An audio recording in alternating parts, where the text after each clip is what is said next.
struggle in this matchup, but I'm going to all in on what is our combo here as FPX. This is GimGoon taking the L so that then he can set up that team play with this. Chanta Crystal Arrow into the Wukong knockup, Doinb getting a bunch of damage off, and even setting up as well for Tian on this set.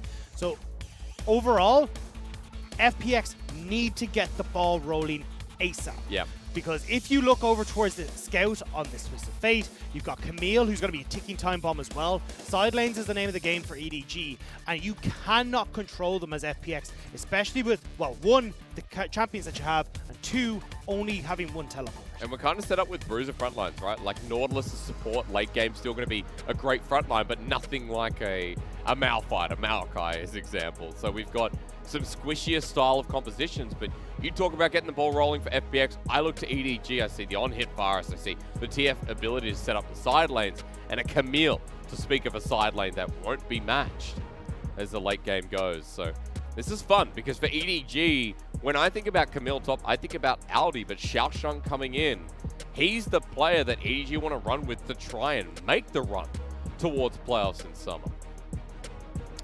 It is interesting to look at as well, because honestly, with EDG's composition, they are very much tending towards that 28-minute plus mark, because you want Xiaoxiang to come online, you want Scout to be in a good shape as well, but crucially, if FPX get off to a good start, and they're the ones that are dictating the tempo of this game, they can continuously force EDG into fights with Crisp on this part. How will FPX fare? 6-6 here for the world champions, 4-7 for EDG, one of their lowest scores of all time towards the end of a split. If EDG lose this series here, they will be 4-8 and essentially near impossible to make playoffs for the first time in the organization's history. This is history being made, and we get to look at our full screen again. There's your matchup on your screen. It's Doinb versus Scout, but not in the way you expect. We talk about FPX wanting to roam, how the Rumble will affect one of these side lanes, Dagda. Of course, looking maybe towards bot with the lockdown. Scout's ability to match with the Destiny. There is also the ability for FPX to go towards Yo Faithful. That quick level 3 dive in the bot lane. Doinb can shove in very aggressively with the flamethrower. Scout on this Twisted Fate has gone for the minion dematerializer, so he's waiting for a little bit of time before he can actually clear those waves as effectively. So there is an option here for Tian to start topside, which is what we're seeing. Doinb to shove in that wave super aggressively, and then FPX look for this aggressive dive in the bottom lane, especially with Hope on this Varus. Has gone for the heal, hasn't got the cleanse, so you can go for an aggressive dive here. It's kind of interesting because versing Ashe, we always see the 80 carry taking cleanse, so that's confidence from Hope, thinking more about the lane and about the aggression. Well, the thing is, Hope is doomed either way.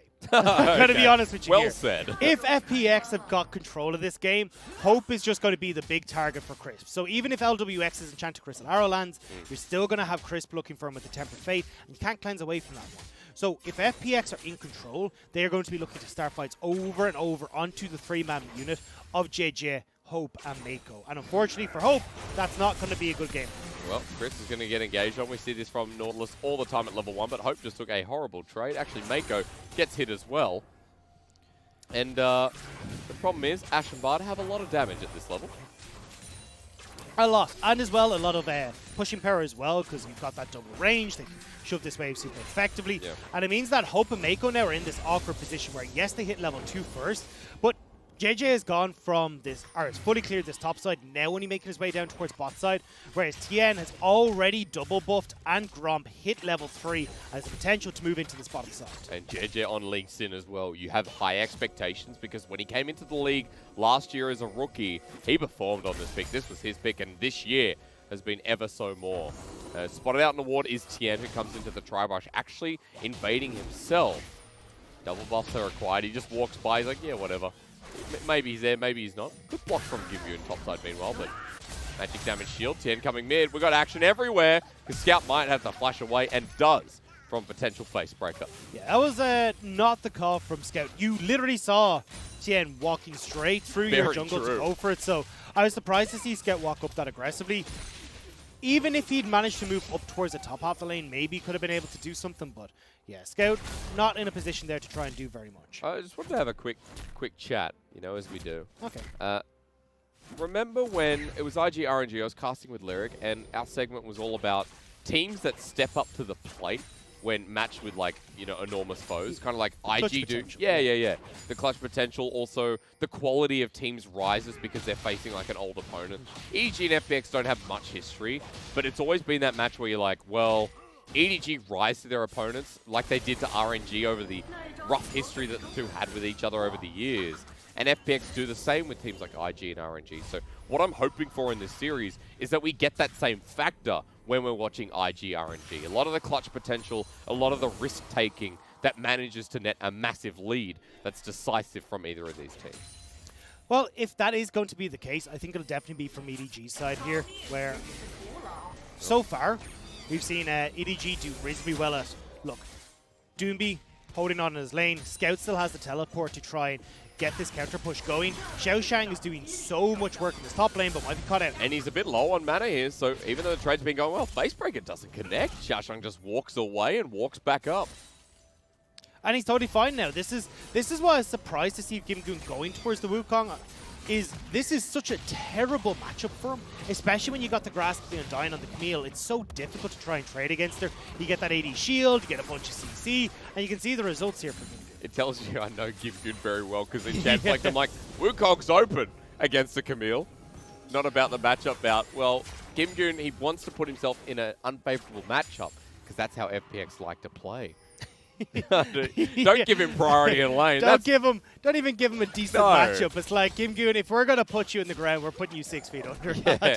You start digging your way out. We'll see you towards the mid game. He's 10 CS behind. That push here from Xiaoxiang. That's a deep TP in the end as well with double Dorans and a longsword versus a health rejuve bead and a Doran shield for GimGoon. And now that TP's been burnt, we'll look at that dragon as whoever's there first, whoever gets control of Scuttle. And GimGoon, once again, will look at him top because he will continue to get pushed in. So you do have to be careful of FPX, if you're going towards this dragon, because you can have Scout hold the wave fairly effectively. Now, he's burned through all of his minion dematerializers, which means 2 Qs and a red card will clear that wave fully for Scout. So that Destiny now online as well means that he can do a lot of work. Scout, having backed, now realizes, hey, look, this is the moment where I can actually make these plays as Twisted Fate, either towards the dragon, which has been started up by Tian, or towards the bottom. Sorry, not Sett. There we go. What? Well, there we go. All right, that starts while meanwhile topside. I know the camera's going to keep panning back and forth from there. Xiaoxiang doing a really good job in this lane. The harass is quick, forcing out GimGoon's clone is mana usage that he probably doesn't want to make. As FPX doing this means Chris can get a deep ward on bottom side. Doinb can walk out of lane and look at top side. Scout said, hey, you're doing dragon, we're making plays top. It's Destiny under turret, the Cyclone used. Double Cyclone will get the knockup, but it's too late. Xiaoxiang with first blood and doesn't die. We look towards bottom lane, and I don't think this trade from FPX is going to happen. Nicely done from the solo laners, while Tian may be going to prove me wrong. Scout has TP, though. He has just backed, needs to TP to this bottom lane. You know that this time isn't meant to happen. Oh, this is FPX from the playbook we've seen. The equalizer against the turret. Hope's just dead. Meiko against the wall will survive for now. Gold card onto LWX, who wants to take the portal. Glitches in the Matrix happening there. But FPX still get that bottom side kill. Jiejie will be able to move up towards his top side, steal away a bunch of the camps, but Tian can answer anyway on this opposite side. So it's not like it's going to be too much of a difference as both trading back and forth.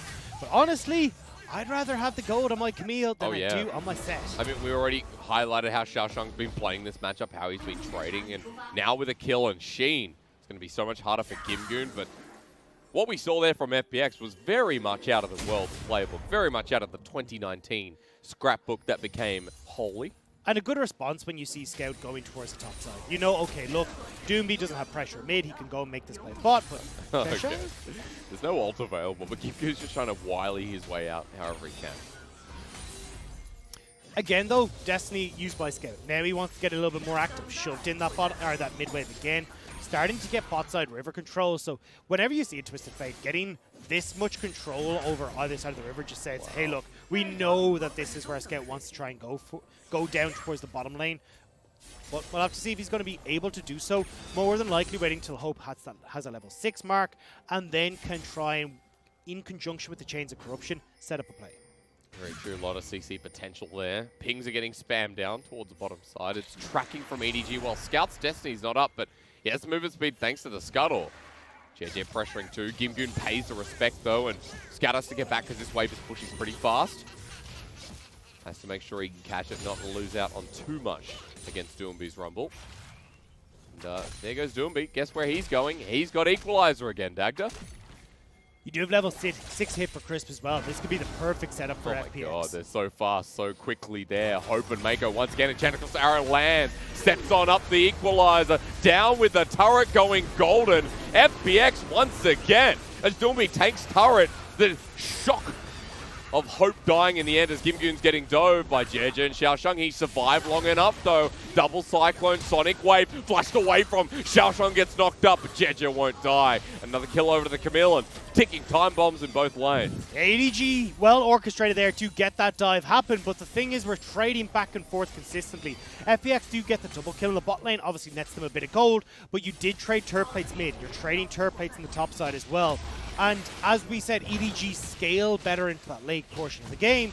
So as EDG, I'm happy that we're getting these objectives and, well, sorry, getting these kills and these objectives like the Rift. The ability to play up, right, that we talked about, where EDG face a much greater opponent and they rise to that level. And not to say that EDG, when they've been playing well, aren't as great as FPX in their current form, right? Because what we saw in versus Jiejie in Game 3 was great. It was the EDG we expected that we saw in Spring. And seeing that here in Game 1 so far is a very good sign of this series. And I got to say, after Jiejie OMG, I'd like to apologize to the fans. I was very tilted. But I'm cleansed by the ale that is EDG and FPX in Game 1. And what we've seen so far is that FPX are resorting back to what we've seen so many times. Diving bot over and over again. Equalizer off cooldown. Doinb roams down. Well, we talked about it already. Hope is going to struggle. Crisp has got the Tempered Fate, which is going to make his life a living hell, and that's not even taking into account LWX's Enchant of Crystal Arrow. And as we said, no cleanse. So even if one of those two ultimates lands, just buys it time for Doinb to get into position, Tian to get into position as well. 2 kills over towards the Sett, though, means that, look, it's not like Sett is going to be a big carry here. You'd love these kills to be going into Doinb's hands or into LWX, but I mean, look, beggars can't be choosers. FPX are just happy that these plays are succeeding. Which is why you look across the map and Hope and Meiko like, I don't want to be down bot anymore. We go to mid, and Rift Herald to be dropped top by Jiejie by the looks of it, while FPX try and make a trade through mid and bot themselves. Not dropped there yet, though. Just waiting for the wave to get there. Okay. You want the 2 plates, or 1 more plate down to get to the 2. And now you're getting so much gold funneled into Xiaoxiang. Mega fed. Plus, they've just zoned GimGoon off of that top wave as well. So you're going to get 2 of these turrets into... Oh, actually, Hope is coming up to... He's angry. Yeah. He's like, no, give me look, some gold. No, the Rift Herald didn't charge. The Rift Herald got stuck on the creeps that came up. So it means that then it's a little bit of a slower play.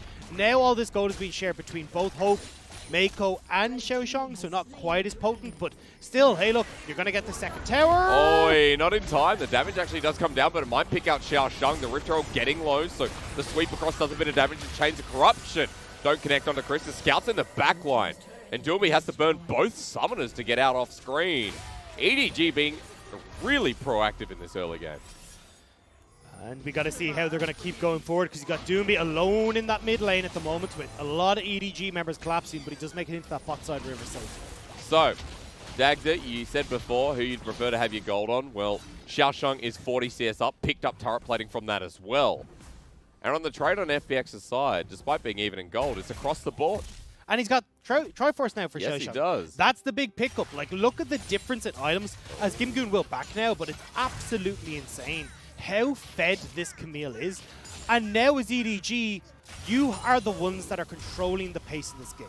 Because you've already got that top lane, side lane down, which opens up both Xiaoxiang and Scout to play into that lane, start pushing super far in. If you look at bottom side as well, you haven't got any of the turret plates, but you can still have multiple members play down around this side lane, especially as the Dragon is still about 3.5 minutes away.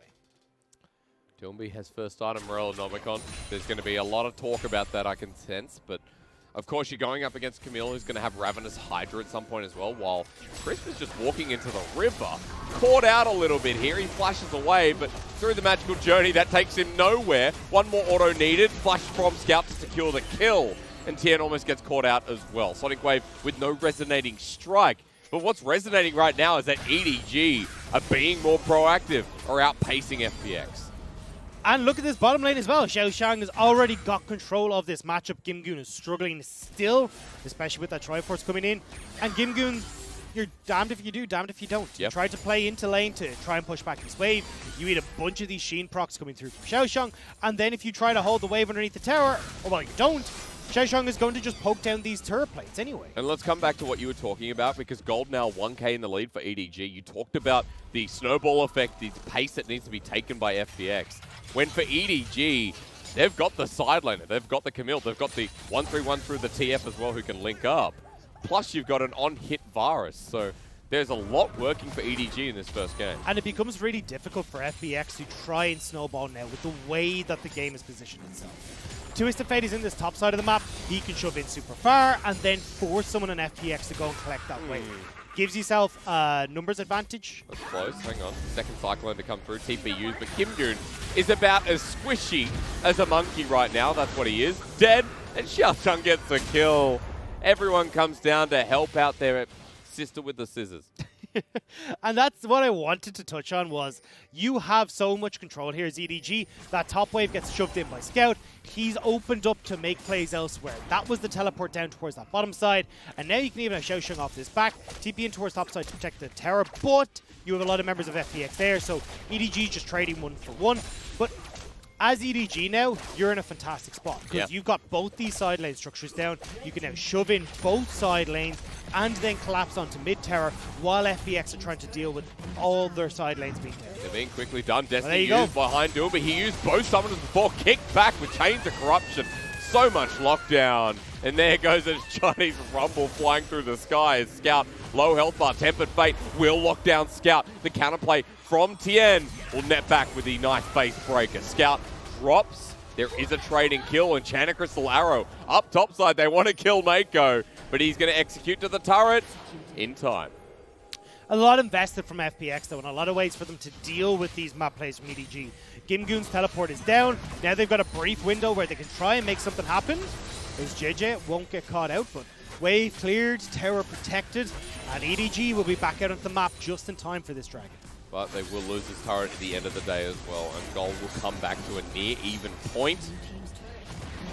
Still about 1,000 and a bit over to EDG. You talked about the dragon coming out. We need to take stock of items because we're at the 1.5 mark here for EDG's carries. The Trinity's there, but the Tiamat now also alongside Xiaoxiang with almost Black Cleaver for Jiejie, almost the Lichbane for Scout. And instead of going straight to the dragon, they say, hey, we're already snowballing this game pretty hard.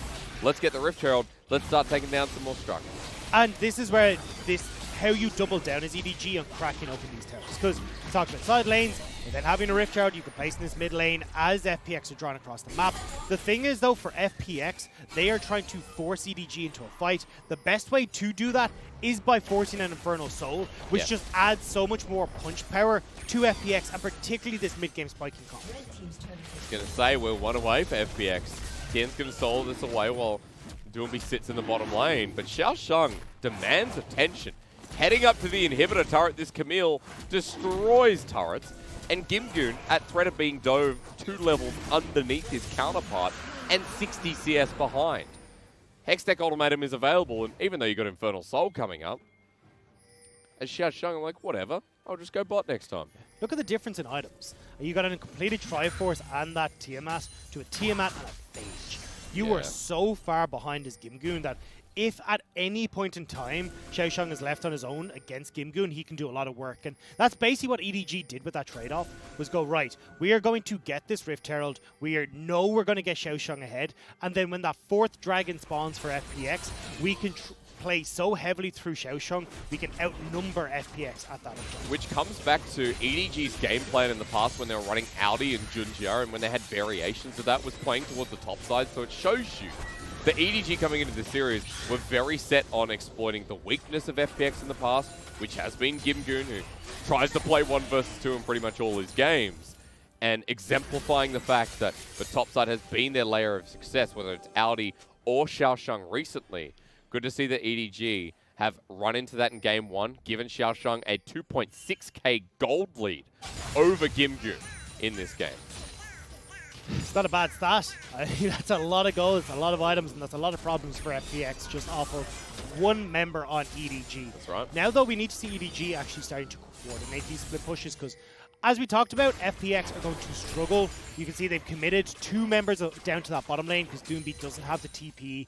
Tian needs to be here to help him out, and that means EDG get the numbers advantage on top side as those backs start to come through. That could have been a very cheeky play. Rift Herald in the hands of Jiejie to set up for the inhibitor turret. Also remember that Chris does have the Tempered Fate ability to deny the charge.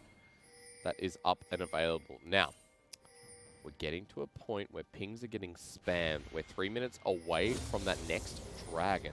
And the Baron's coming up in 50 seconds. FPX trying for this pick.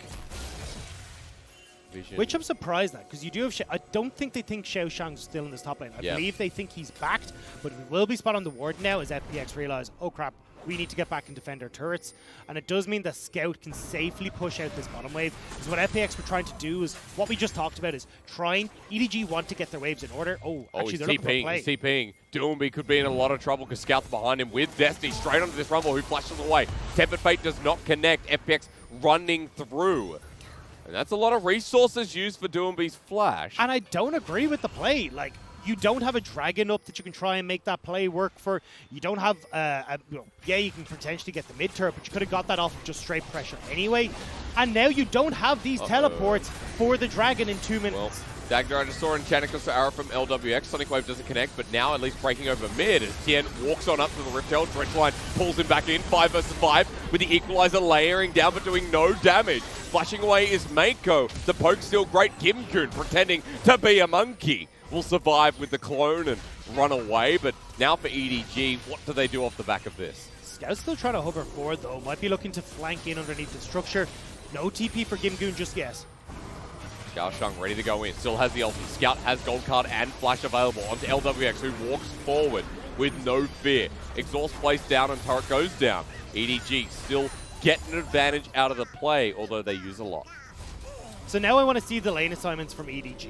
They should have Xiaoxiang on this bottom side of the map with no TP available. Scout needs to be in this top lane as he does have his own TP available and will still be looking for the likes of this Destiny to be up and available for this next dragon. Yep. And that's the only way that EDG can try and force a numbers advantage play at this objective. The issue though is by burning Xiaoxiang's TP, GimGoon has a TP on his own to match Scout. So the threat of these side lane structures going down and forcing FPX to deal with them isn't really an option for EDG. Very true. We'll be watching Xiaoxiang, who's heading towards bottom, the same lane near the dragon. Scout is topside, but has the teleport available himself. GimGoon the same, but manually walking down while Doinb gets a shove here. And here we go. Infernal Assault in 30 seconds is set up nice and early for FPX to obtain river control. They've got deep vision as well, but a control ward placed by EDG to secure the back of the pit. And this is going to be interesting, Dagda. We've got 2.5 items on LWX, who has Enchanted Crystal Arrow. 2.5 items on Scout as well, but Xiaoxiang still without his second item. He's optimizing different paths, but will still do a hell of a lot of damage. GimGoon narrowly missing that. EDG trying to flank from multiple different directions. They can see Scout is trying to move in towards this mid lane. Now FPX have drawn them all into the pit though. Destiny and they're grouping. Everyone's ult available into the brush. Enchanted Crystal Arrow for the turn. Scout goes golden, but Xiaoxiang with the re-engage. Tempered Fate as GimGoon gets into the back line. Scout dies, even trying to escape, as Xiaoxiang with the ulti will now be turned on. A messy fight as GimGoon draws the attention, but eventually dies. LWX stepping forward, Doinb doing the same. It's Dragon given over to EDG. A hope who secures now the turn. Xiaoxiang is the fed one who needs to die. Doinb sends the fire through, but it's only Chris left standing, and that's all she wrote with a triple to the fence is a lady. And the Camille pops off. EDG play that fight so well with Xiaoxiang being able to kite back, find multiple different avenues and different times into that fight. And even though Scout does go a little bit deep, does get caught out, it still sets up the fight for EDG. These are the fights I wanted to see in this series. This is the fight that was led up to that Infernal Soul. EDG deny that, they move over to the Baron, and they'll net themselves such a big gold lead in Game 1 against FPX. And on death's door at 4 and 7, EDG starting to ramp up and fight for that playoff spot. Remember, Dagda, they always make it. This could be the start of something beautiful here, but it is only game 1. But screw that, let's hype it up. 7K gold lead, let's watch this in Pro View. I'm so glad we're getting the Pro View for this, because this was so well played by Xiaoxiang. Playing this assassin style, finding multiple different times to edge in and out of the fights and able to just pick off so many members here. When Meiko setting up for the 3rd place, or the 3rd kill even, like this is EDG off the back of this. Well, what is it now? Because we've had Audi, we've had we've had three. Jiejie played it as well. We've also had someone else. We've had about, a lot of top laners. Ray in the past. Yeah, Ray true. was on EDG a couple of years back. Also left the roster, I believe, also retired like Jiejie did recently. But, you know, top laners, they are bred on Edward Gaming. And it's kind of fun because Karoi, we've got to remember, a legacy top laner. Remember that this is where talent's developed in EDG. A roster that's pretty much always been to World Bar last year. Now with a massive gold lead here against FPX in game number 1. Almost 7,000's the number at 24 minutes. With Baron on a split pushing comp. Or at least on a split pushing Camille, we'll say. There's 2.5 items strong, demanding the attention of FPX. What do EDG do with the rest? We're going to keep these side lanes in order. I mean, you've Scout with Destiny, you've Xiaoxiang with the TP, and especially when you have this teleport advantage over FPX, there's always a threat that EDG... Ooh, hey, nice touch from Hope. That was actually what I was most worried about for EDG, was when they're trying to set these plays up. If the wave is not in order, FPX just collapse using that Tempered Fate, but Crisp not able to connect onto Hope. Means that now EDG have the chance to keep pushing, but they do have to be careful as FPX, because a 0-3-2 is always on the cards for EDG, and that'll be way too much for GimGoon to handle. Just noticed that Xiaoxiang got burnt out. Now, he does have the Death Dance for a bit of lifesteal back, but Doinb is 2 items strong, and he has the Morellonomicon to negate a lot of this healing. Of course, won't be able to defend this inner turret, but keep an eye out for this Rumble and what influence he can have to see if FPX can have a way back into this game. Inner turret goes down, Destiny used. Dagda, where's Scout going? Nowhere I don't think for anywhere. now. I think he's just worried about a gank, wanted to make sure he could figure out exactly where FPX were, and if you could have a more aggressive play elsewhere on the map, but EDG, they're just using this opportunity, cracking open these structures. That's all outer tower is now down, and although that Baron buff is just about to fall off, EDG are going to be pretty happy with that. Yeah, gold lead is massive. Some would say insurmountable. We talked about how the comps roll and what's going to happen to this Camille. We're going to get to the point of being like 3-4 item Camille that's unmatchable.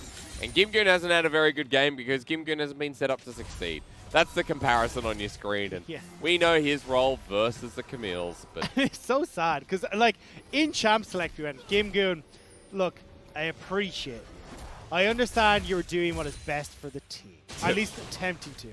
But this was not the way to go about it. And 0-4 down, nearly getting Flamed Horizon as well at the moment. Like, it is not looking pretty. I'd be curious what the comps were like. Is like, GimGoon, this is how it's going to work. Here's the setup. You're going to play in a poor lane for the good of the colony. You know, just like old times, shouts GimGoon. Just like old times. I'm back. Shouts I'm home. Oh, man. It was fun watching old FPX, but this game they've been outmatched by EDG. And Tian running through, because this is still Infernal Soul. If Infernal Soul comes through, the weight of scaling changes quite a lot with these 2 items, 3 items on the carries of FPX. But look at where Scout is. He is fully pushing in. He still has Destiny. He can crack open this mid lane turret, which is why FPX are hard committing to the Dragon. They've got to do something. I mean, FPX are pulling away from it, skirting around. You can see that GimGoon's heading up there himself. Scout's coming down, though, with Destiny. Xiaoxiang's onto the back one. Hex that Golden Maiden splits them apart. The Equalizer does a good job. The ult from Bard does not, though. And Xiaoxiang is at full health. That flank was sick. EDG win the fight. And Doinb left to flame spit out of this situation. As Xiaoxiang is TP'd for the end. EDG looking so damn clean in this game number 1, and they will close this one out. 8-0-4. The death timers are massive. The rest of the team on their way. And Xiaoxiang is that newbie top laner who's only played 2 spots. split. He was on and off last split. They're like, we got Audi who's better. No. Xiaoxiang's 8-0-4. You're playing him in game 2 because he absolutely massacred the world champions of 2019 and sets EDG up for success here in this series. And he said that EDG